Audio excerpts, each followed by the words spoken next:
speaking of 15-star diamond coaches, superstar diamond coaches, we're thrilled absolutely this morning to have a 15-star diamond coach on the line with us. She started over 5 years ago back, and I believe the date is June of 2011. That sounds so long ago, but it's really not in Beachbody years. She is a 4-time elite coach. She has earned Success Club 56 months. That means that she is an all-star legend. She sponsored 19 Lifetime Diamonds. She's an organizational leader on our leadership ladder. Of course, she was a 2015 elite coach. She is not talking about Shakeology today, but she is probably one of the most learned, wise, and skilled in her knowledge of Shakeology and why it's such an incredible product. But we're thrilled this morning to have Shay Stanford on the line with us all the way from Tampa, Florida. So, Shay, are you there? I am. Thank you so much, Jeff. Well, now why are you laughing at me? Oh, I was laughing at the Shakeology part. I thought that was hilarious. Well, you don't. She said before, because Shay is, for those that don't know Shay is a little bit of our, not a little bit, a whole lot of our resident expert, and we tend to go to Shay often on this because she does such a remarkable job when she speaks about it. But she's going, you know what, I can't talk about other things. You know, I am skilled in other areas in my life, and we thought, well, we're not sure we believe you, but we're going to give you a chance. So this morning is about that other chance. But Shay, anyway, thank you for being on the call with us this morning. Thank you for having me. Well, listen, we always love to start with, okay, you and Beachbody, how did that thing come together? How did the whole thing start? So before I became a coach, I was in corporate America for 14 years, long years. I have a bachelor's degree in psychology. So after college, I worked actually with mental health patients in a hospital, which ended up being a very heart-heavy kind of occupation. So I moved from that into pharmaceuticals, and from 2000 to 2009, I sold depression and anxiety products to the physicians for their patients. And what really pained me, Jeff, was to see the people struggle with illness every single day. And after years, I felt much of what I was selling in pills truly wasn't making them healthier, but more or less just suppressing the symptoms. And deep down, I felt a really strong desire that I could do more for them, but I was only allowed to speak to the physicians, not to the patients in the waiting rooms. I finally left pharmaceuticals in 2009 because, honestly, it wasn't even just that. I was just tired of a company dictating my heart, my future, my time, and my income. So when I resigned from the pharmaceutical company in April of 2009, literally I had no plan B. I know, not so smart. Dave Ramsey would probably slap me. I didn't work for 15 very long months. Neil and we depleted our savings. And even though I had job offers from Johnson & Johnson as well as some other companies, I could not literally stomach the thought of going back to a life of control and unfulfillment in corporate. I really felt like if I had done that, I would have abandoned my dream of eventually finding something more rewarding, and we both know what that something is. So it took me 15 months to make the decision to start my coaching business. I was presented the opportunity 4 times, but I wasn't ready. And in July of 2011, partly out of curiosity, partly because I already loved Shakeology, and partly because I really needed to work, I refused to go back to the corporate world, and I figured, what the heck? I'll give coaching a go. And I don't know that the rest is written, but you've certainly written some nice chapters, as a result of that, full of hard work as well. And I guess the thing that I love, Shay, about who you are, your story, and we joke a little bit about your knowledge of Shakeology. But the reason we love going to you on that is because you don't mess around with it. Your pharmaceutical sales, the skill set, the ability to ask questions, pointed questions, engaging questions, because my guess is in working with physicians and others, you don't get too many bites at the apple, and you have to create credibility and trust early on. And I'm sure that's what led to a successful pharmaceutical sales career as well. But that transfers over to what you're doing here as well. Absolutely. There's a huge parallel, which I'm excited to share with the network this morning. Well, let's jump into that, because let me just say this: as I posted your some banners up on Facebook, a couple of the words I used was, is it transactional or is it relational? Is it trust or non-trust? Is it being just efficient or is it being effective? And those questions, I think, actually can be the result of the kind of engagement that you have with your coaches, with your customers early on. And there is a skill set. This isn't just raw passion. There's a skill set. So I'm going to toss it over to you to share some of those questions and how you approach this business. Okay, so starting with the engaging conversations has really, like you said, been a very valuable topic for me, not just in Beachbody, but as you can imagine, in my past careers in mental health, and in pharmaceuticals. Getting someone to talk in mental health when they don't really want to is definitely a craft, and getting doctors to engage when they're very busy, behind in their patient schedule, and they've probably seen 15 of drug reps like myself is near impossible. So in Beachbody, I hear new coaches say so often, I don't know what to say to somebody. I don't want to sound salesy. Or if they've made an invite on their timeline and someone's interested, hey, I want more information, they'll say to me, I've got a person interested, but what do I say now? So today I am going to share with the network 4 best tips that I've learned over the years in starting engaging conversations, and I'm going to give you all 4 examples that you can try literally today after this call for yourself. So I'm going to get started? Do it. Okay, so tip number 1 is be human. Do not be a scripted robot. I tell you, I have had people script me before, and there's nothing that puts me off in feeling like, oh, geez, I just got scripted. This truly is a relationship business, guys. It's not a transaction. You think of people selling candles and handbags. There's not an emotional, deep connection to it. We truly are changing lives with what we do, and that involves building trust. So think of how you would feel if someone scripted you a conversation without feeling like they really cared about your struggles. And people are going to look for a way to disqualify you if you go in with a sale before building trust. Tip number 2, ask open-ended questions. So basically an open-ended question is something that does not end in a yes or no, because when you ask those kinds of questions, you're immediately going to get shut down. So here's some good starters for an open-ended question. Tell me about, share with me, or this one was really good with physicians, asking for a comparison. How would you compare something to something? Are really, really great lead-in questions. Number 3, have the end result in mind of what you want to accomplish and where you want to lead them.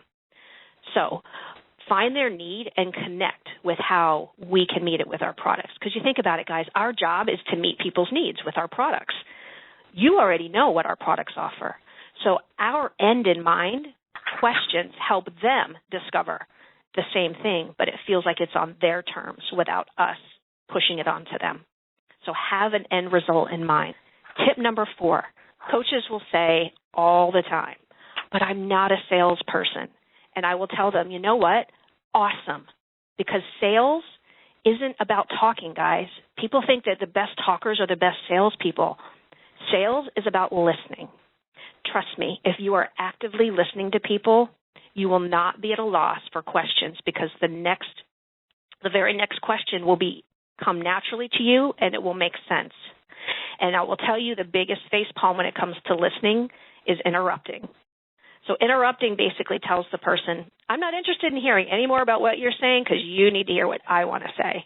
So as much as you may want to interrupt, just keep your mouth shut and continue to listen. Okay, I'm going to give you guys 4 great questions that you can use at the end of this call. And each one is going to be about meeting somebody in public, talking to somebody about a challenge group, talking to somebody about the business, and following up. So here is my number 1 question I would suggest to you guys as an icebreaker, whether you're meeting a mom at the grocery store at a soccer game. Here we go. I saw you drive a blank. How do you like it? Okay, it doesn't necessarily have to be a car. It can be a purse they're carrying, running shoes, a child toy. Maybe they posted on Facebook the night before they went to a certain restaurant or a certain cell phone they're using. Just pick something that is a common interest between you both, and that will establish a mutual interest to talk about. The question again is, I saw you drive a blank. How do you like it? Number 2, this has to do with a product or a challenge pack. If somebody's wanting to know more about what your challenge groups are, this is what I would recommend. Well, share with me what has worked for you in the past and why doesn't it work any longer?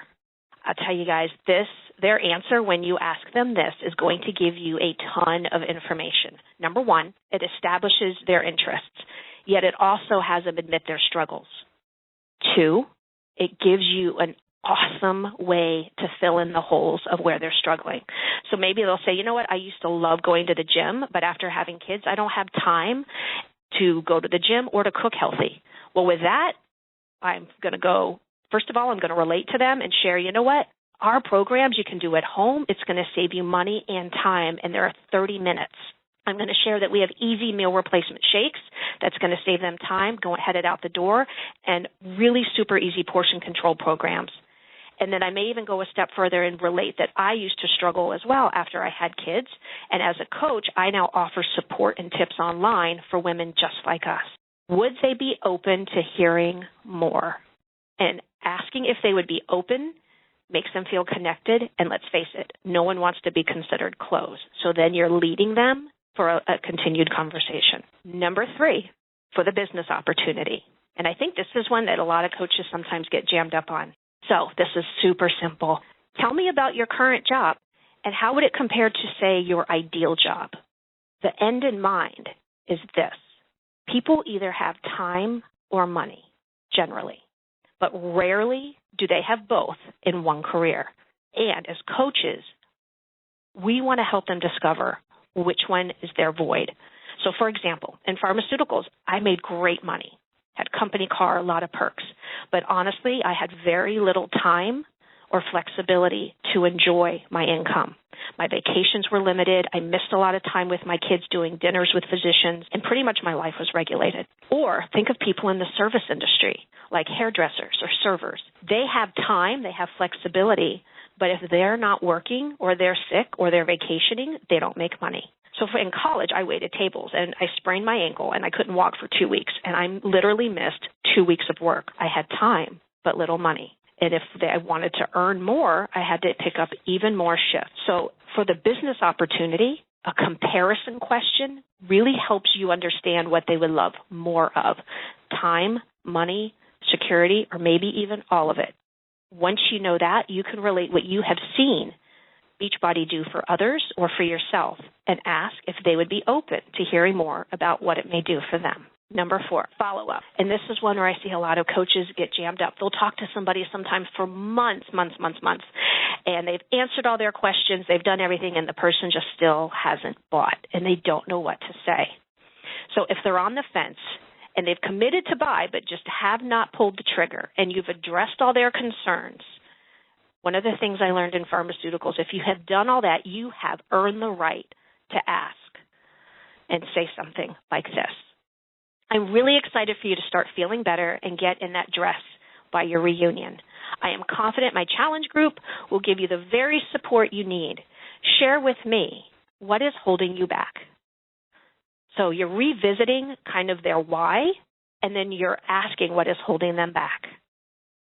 So those are my 4 best conversational starting questions that you can use to get people trusting you, opening up, and engaging in a great conversation to leading them towards their solutions.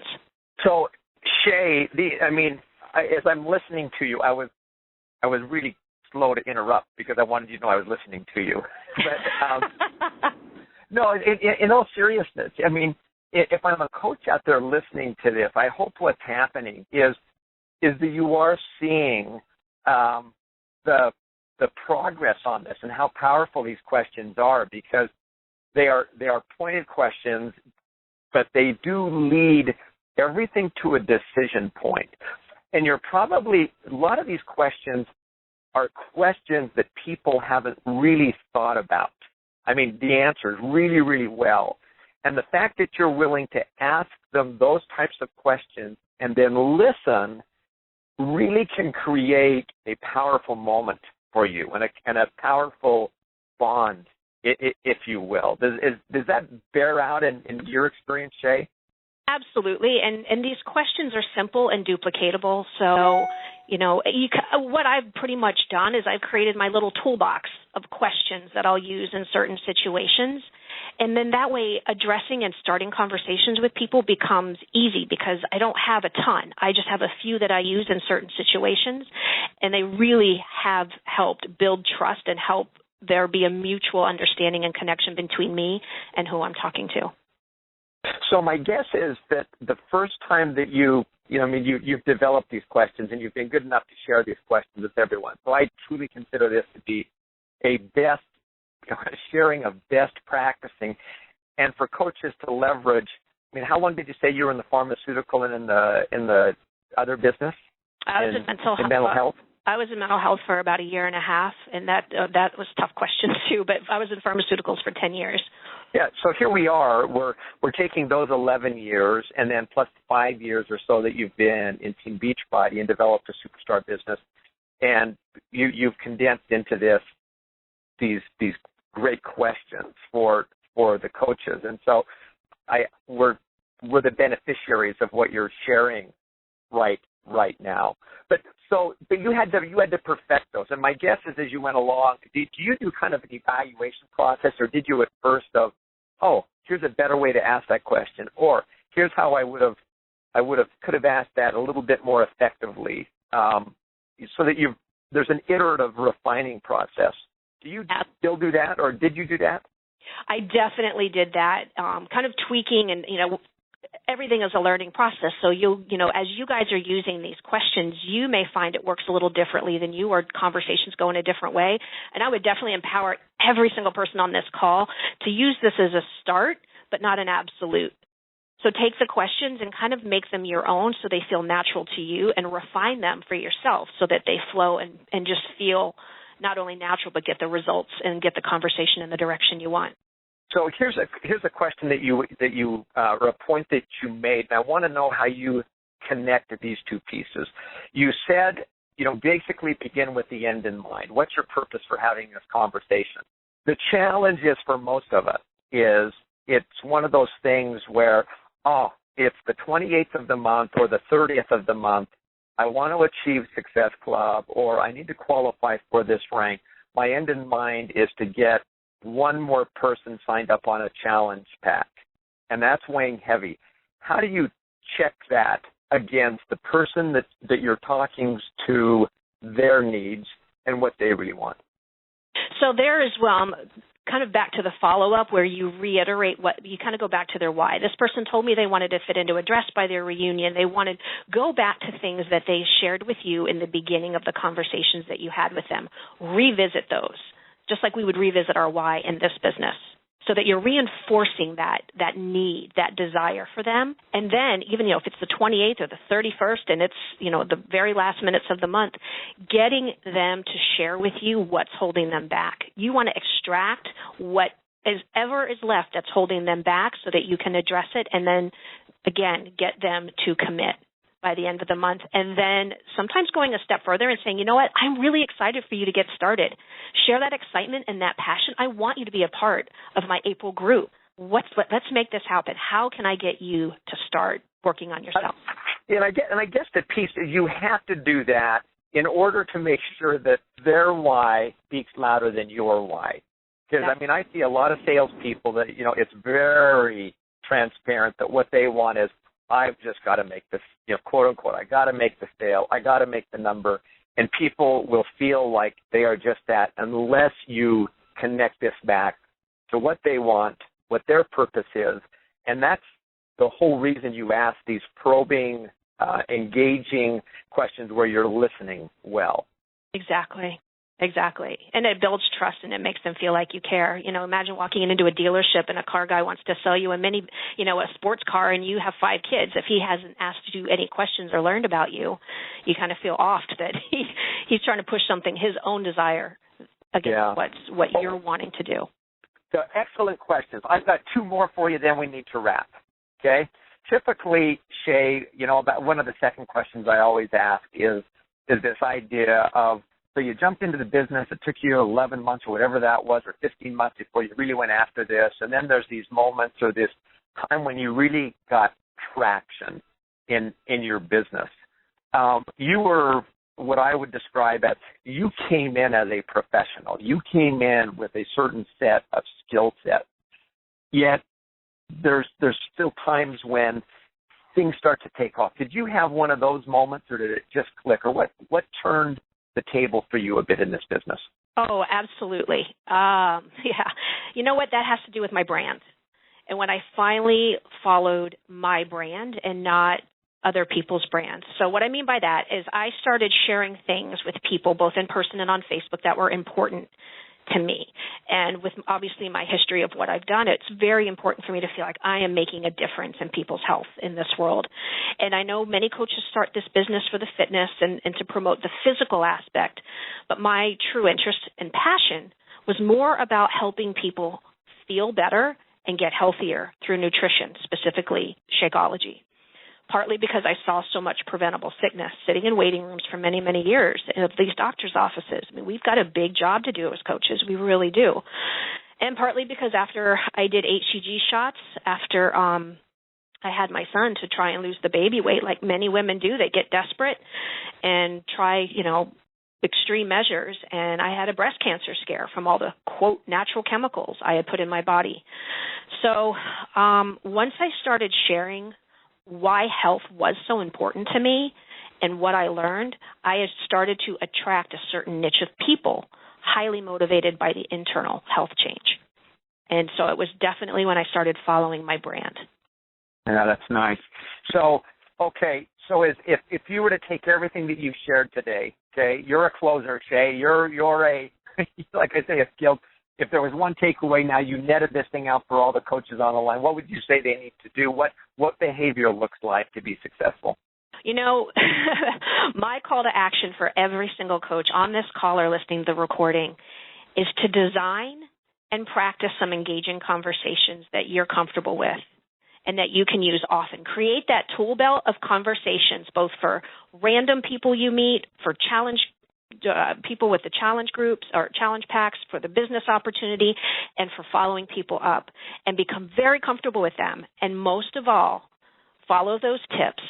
Have the end in mind, be engaging, listen, and this should go without saying, but deliver them with a sincere interest and a smile.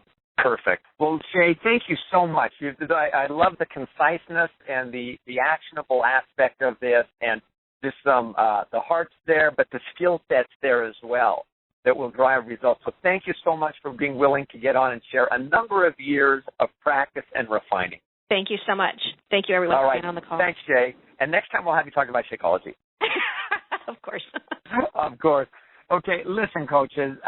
This is if you were not taking copious notes, shame on you, number one. Number two, you better go back and listen to this and write those questions and those insights down. Literally, those are like keys to unlock success in your business. People always ask, why aren't I more successful? Why aren't I getting better results on the business side of this? And really, it's because there is a science to this. There is a skill set to this. There are abilities that you need to develop and to hone to get better, to be more effective, to help people get results. People don't always know what they want. These questions are geared to point them, to help them understand. And guess what? If at the end of all these questions, it turns out to be a not now, fantastic. You've asked them in a way that builds trust. You've asked them in a way that builds relationship. They will come back to you. They will refer people to you. You have built something that's credible for them. And if they come and say, I want to be part of this, they come in knowing that you have their goals in mind, their purpose in mind. And that will build a trusting, effective, sustainable, loyal, long-lasting business that provides ongoing results for you. And that, my guess, is what every one of you really want. So here's the bottom line, coaches. I always bottom line it after a bunch of former lining it, is simply this. It's like I started this call. It's time to stop talking about it It's time to stop writing stuff down about what you're going to do, when you're going to do it. It's time to start doing it. And today is the day. We're a business about creating results. We're a business about helping people achieve their goals. That's where success is found. But you got to be doing it. You have to be acting and doing it. And you won't do it perfect. Give yourself permission to fail a little bit. Have fun with it. Laugh at yourself. Be self-deprecating. Enjoy it. If you fail at someone else's expense, go back and apologize to them and just say, you know what, I didn't do that as well as I could have. You know what, they will love you and appreciate you for it. But go help somebody. Let's help people get results. That's where the future of our business is. That's how you're going to change your life, and that's how you're going to change other people's lives. So with that, thank you, Shay, so much for those great questions. And Sandy, we'll toss it back to you. I'm here, and thank you. That was a great wrap-up. And you know what? Shay was just talking about how to build relationships. And so if you're listening, if you're actively listening to people, you're just making more friends, more loyal friends. So I really loved the call. Thank you. It's a skill that we all need to go back to. Remember, we have a